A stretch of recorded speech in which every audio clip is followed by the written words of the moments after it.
समग्र विश्वर आत्मीय रोगी बंधु मानक विनम्र प्रणाम निवेदन कर आज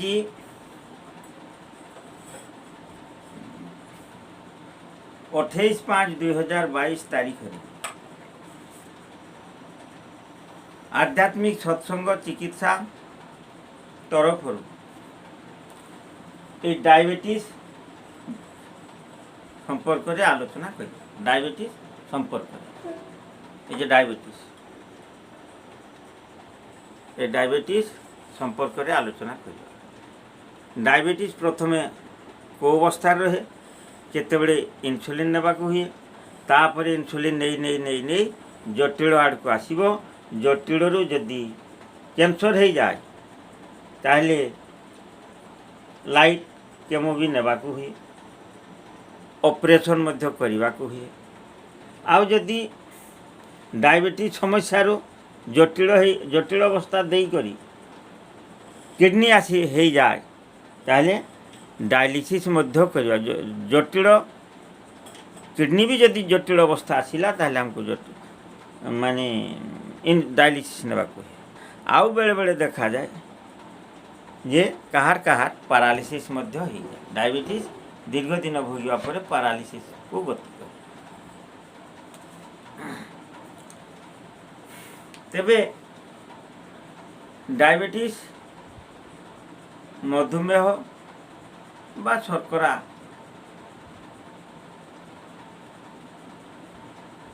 मूत्र शर्करा जोटा आम कहते ये सब आम जाने कि रोगी जितेबले दीर्घ दिन असुस्थ अनुभव करती सेतेबेले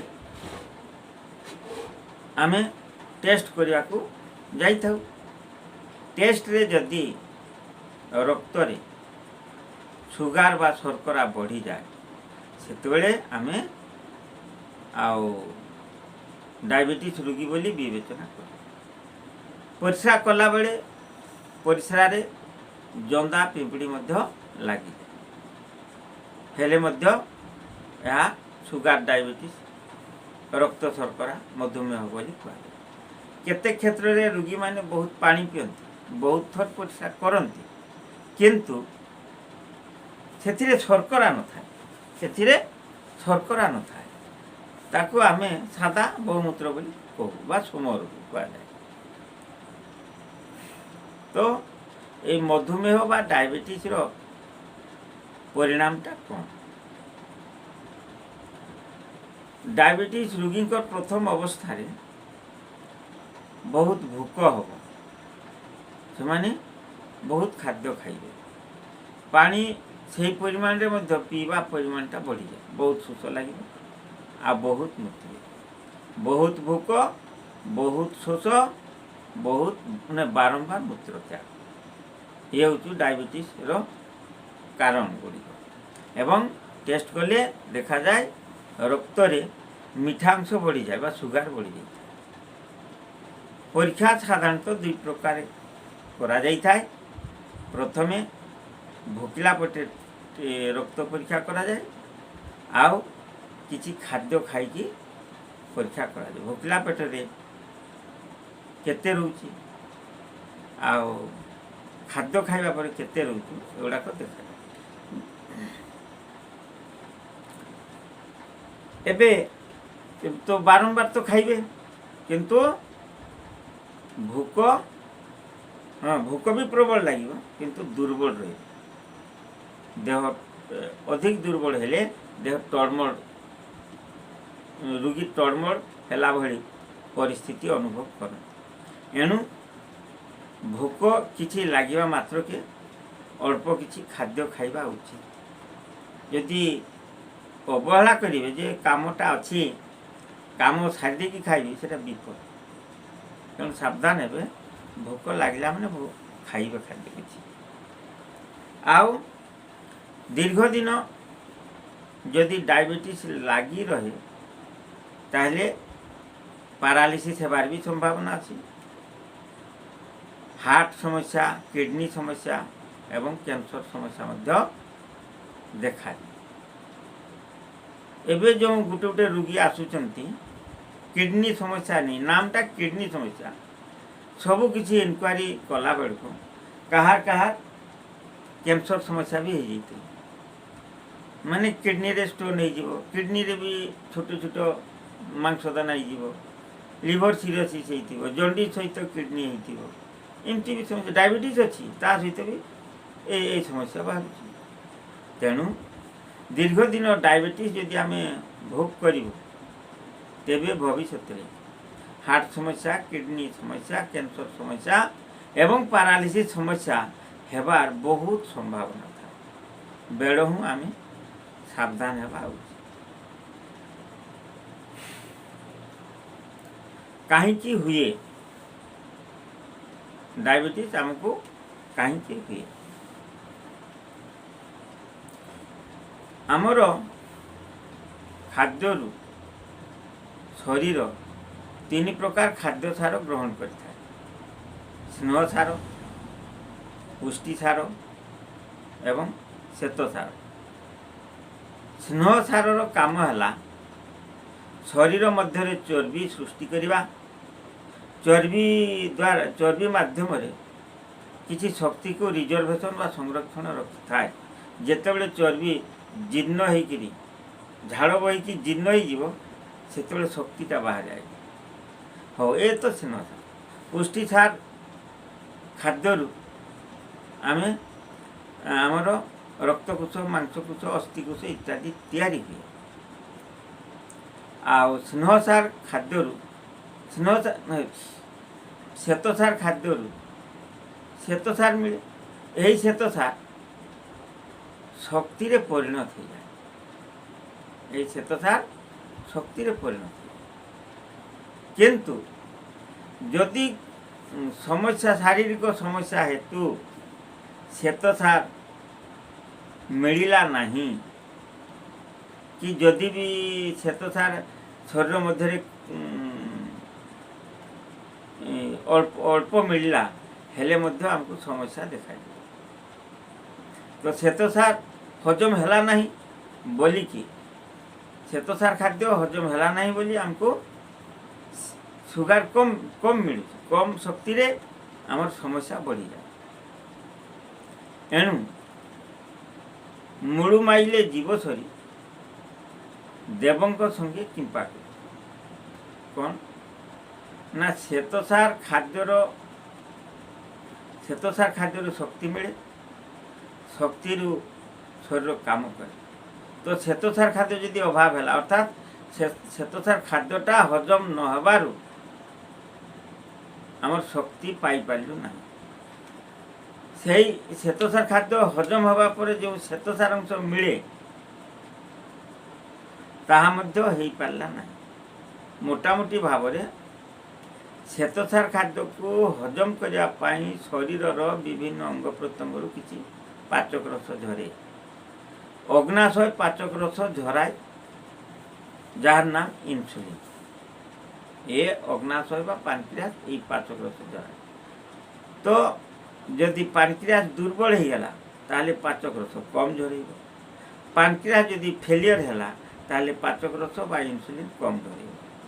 कम इन्सुलिन रे बा बिना इन्सुलिन अवस्था रे खाद्यरू श्वेत सार खाद्यटा मिले ना, कारण हजम क्रिया माध्यम आमको श्वेत सार खाद्यटा श्वेत सार मिली था। जमी आज्ञा लहुणीटा क्षीर रे लहुणी अच्छी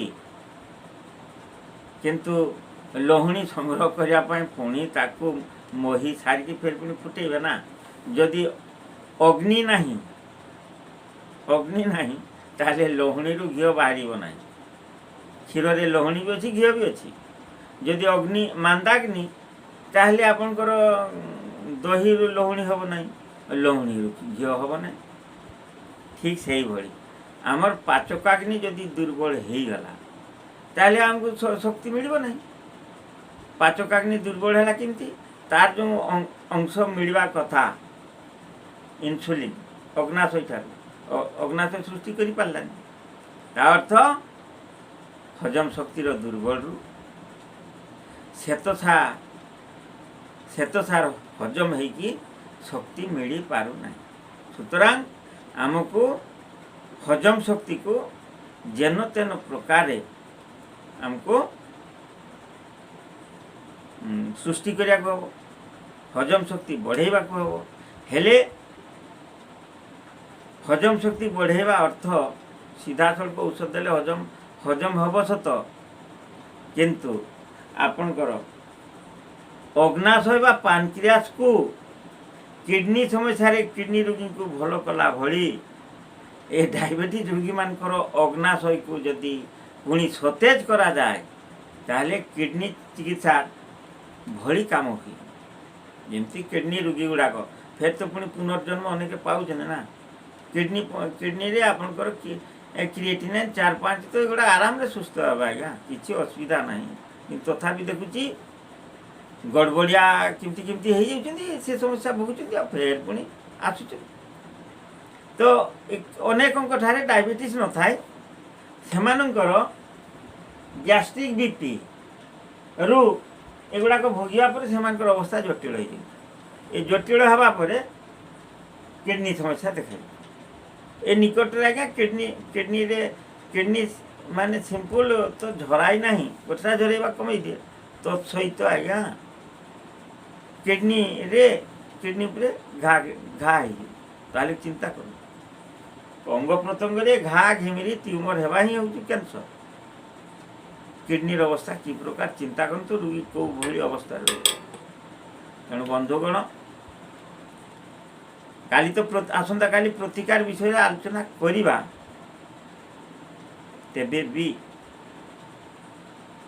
आमे सतर्क हवा जहाँ को है नहीं भविष्य रे न हो। प्रतिकार यदि आमे भल भाव पालन करिबा जहाँ को है नहीं ताहा को हब नहीं। जार अल्परे अच्छी से आनंदमय रहिबो एवं सर्वकालीन आराम रे रहिबो। जार हेइछि तथापि जम नियम आसन प्राणायाम प्रत्याहार धारणा ध्यान समाधि और आपे आपे आज्ञा से डायबिटीज हजिଯିବ आज्ञा, किछि रहिबो। जम नियम आसन प्राणायाम प्रत्याहार धारणा ध्यान समाधि जोठी एपटे आसन प्राणायाम ईश्वर धारणा ध्यान दिया चली जीवा आज्ञा रहिबो ना। कहीं आमर 2-3टा जिनस अभाव था, 2-3टा जिनस अभाव था चिकित्सा रे। बारंबार कहुई शारीरिक चिकित्सा मानसिक चिकित्सा। मानसिक चिकित्सा यदि आपन दृढ़ हो तेबे डायबिटीज को मारात्मक हब ना दृढ़। तेबे यही जो जम नियम आसन प्राणायाम प्रत्याहार धारणा ध्यान समाधि कथा कहली एथिरे थरे आत्मस्थ हेला रही केतोटी आमर जानूचु किंतु भूल कर नहीं। भगवान भगवान आम कहूचे तो कहा को भली मानसिकता आम कहूँ। जो माने शिक्षित वर्ग आज्ञा से मु हाथ जोड़ी जनईदेवा चाहे आमे जड़ विज्ञान केतने जिनस व्यवहार करुचे से गुड़ाक अदृश्य शक्ति चलती से गुड़ाक जड़ शक्ति गुड़ा। ये शरीरटा जड़ शक्ति सहित एक आत्मिक शक्ति अच्छी। से आत्मिक शक्ति ही आज आपण सम्मुखें अंगुली हल कथा कहूँ से शक्ति द्वारा ही से शरीर मध्य आत्मा व आत्मशक्ति थी शुणु। एतिकी जदि आम बुझीगले धारणा और ज्ञान एतिकी तो बुझुचे अनेक बुझी जाऊँ किंतु कार्यक्षेत्र उल्टा हो कर्मयोग जेटा कहुए बुझी पारे कर्मयोग में त्रुटि आसे। जहा मुकर जहा मुक जहा मु चिंतई मने जहा मु चिंतई मने जगत करता परम ईश्वर जानुछंती प्रतिक्षणे प्रतिक्षण। यदि आम यही भावनाटा जागृत हो गला आम कर्म त्रुटि हम ना। कर्म ठीक ठीक रे चल जेतिकी परिश्रम को सेतिकी फल ग्रहण करता आज्ञा आपणकर आपण पाखे ही भगवान कर्मयोगी परा कर्मण्येवाधिकारस्ते माँ फलेषु कदाचन माँ कर्म फल हेतुर्भुर्माते संगस्तु कर्मणि किंतु आमे ताको उल्टा फर्मुला पकाऊ फलान्यवा अधिकार माँ कर्मेषु कदाचन आमर फल अधिकार कर्मरे ना किंतु भारतीय संविधान व राष्ट्रीय संविधान कौन कही ड्यूटी इज गॉड आगे कर्तव्य तापर अधिकार ड्यूटी गॉड केते कर्म जोगटा को सिंपल कर दिया पूरा सिंपल बुझे ड्यूटी इज गॉड कर्म ही भगवान भल कथा आहरी एठी श्रीमद् भगवत गीता विश्वर आध्यात्मिक विज्ञान महाग्रंथ कौन सूचई दी कर्मण्य वा अधिकार हो माँ फले सुकदाचन हे पार्थ अर्जुन कर्म करिवार तुम कर्तव्य फलाफल को आशा छाड़ी दियो फुल मात्रा रे कर्म करि चलो कर्मण्यवाधिकारस्ते माँ फली सुकदाचन किंतु आमर फलान्यवाधिकारस्ते माँ कर्म सुकदाचन आम कर्म कर फल अधिकार आज्ञा भगवान आपण घरे ये गोटे जदि चाकर थी जी चाहिए मु खाली भल भल खाइबी सारंकर कम काम करी मालिक जिते अनुपस्थित रही से विश्राम देवी यही मस्तिष्कधारी चाकरटी को आम रखा कि ना आमे केमती ताहले आज्ञा समाज आमे तो जो माने समाज सेवी से कर्मचारी हूँ व्यवसायी हूँ बा बुद्धिजीवी हूँ से समाज सेवक से पाखरे जदि यही भावनाटा ना रही आम किसी काम करूँ ना किंतु फल पाइबार हकदारी आम पावना पारिश्रमिक फुल मात्रा ये भगवान बोली किसी ना आ से मंदिर केवे ध्यान करके निश्चल मन निश्चल मन निशब्द सब निर्जन किसी फल मिले से मशाणी पदारे ही संगे संगे उपकार करेंगे संगे संगे उपकार करें जो मान कर्म दोष त्रुटि समस्ते भले काढ़ी डायबिटीज कौन ना डायबिटीज घरे बस कि डायबिटीज थाऊ आसंता काली बा द्वितीय पर्याय आलोचन यार प्रतिकार विषय दीर्घ आलोचना करवा आज रही आलोचना माध्यम एपाक सेपाक किसी त्रुटि थी पारे टिके ता परिलक्षित हेले आपण माने ज्ञानी गुणी सज्जन मंडली दयापूर्वक क्षमा कर रही नमस्कार।